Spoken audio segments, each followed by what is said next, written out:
लोकसभेच्या निवडणुकीमध्ये मी सांगितलेलं होतं की जी चूक झाली आणि त्या चुकीचं प्रायश्चित्त मला भोगावं लागलं, माझ्या गावाला भोगावं लागलं आणि या गावाला पुन्हा ती चूक किंवा ती भोगायला लागू नये म्हणून मी पुन्हा या प्रवाहात आणि भाऊंच्या नेतृत्वाखाली काम करण्याचा निर्णय घेतला. कोणतीही अट न ठेवता, कुठलाही विचार न करता मी या प्रवाहात आलो. आम्हाला एकच आहे, झालेली चूक सुधारणा करणे आणि या गावाला पुन्हा भाऊंच्या नेतृत्वाखाली एक महाराष्ट्रातलं एक सुंदर असं शहर की जे सर्व सुविधा, जे काय इतर मोठ्या नेत्यांचं एक नाव असतं की बाबा बारामती असेल, लातूर असेल, अशा शहरामध्ये आपली गणना कशी होईल आणि या भाऊंना मिळालेलं मंत्रीपद आहे, त्या मंत्रीपदाचा उपयोग या शहरासाठी भविष्याच्या सर्व सुविधा चांगलं काम करण्याचा निर्णय या ठिकाणी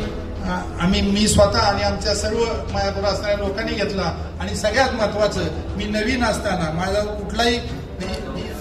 फॉर्म भरेपर्यंत राष्ट्रवादी पक्षाचा कार्यकर्ता होतो, पण भाऊनी एवढा विश्वास टाकला की आम्हाला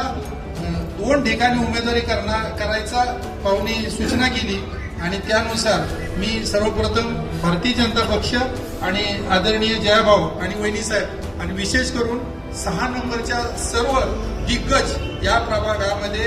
ज्या भाऊंच्या पार्टीमध्ये सर्वात दिग्गज पार्टी प्रभाग क्रमांक 6 मध्ये असताना, मी नवीन असताना, माझं काही तिथं नसताना मला त्या ठिकाणी उचलून उमेदवारी करावी लागली. हीच माझं भाग्य आहे आणि या सिद्धनाथ माता जोगेश्वरीच्या परिसरामध्ये मी या ठिकाणी प्रतिनिधित्व करतो आणि एवढंच ग्वाही देतो, ज्या माझ्या कामाची पद्धत आहे, ज्या ठिकाणी जाईल तिथं निष्ठेनं आणि प्रामाणिकपणे काम करून पक्षाला भविष्य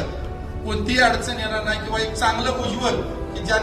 जेणेकरून माझ्यामुळं माझ्या गावाला, माझ्या नेत्याला कोणताही गालबोट लागणार नाही, या पद्धतीचं इथून पुढे मी काम करीन, एवढाच मी शब्द या ठिकाणी. धन्यवाद.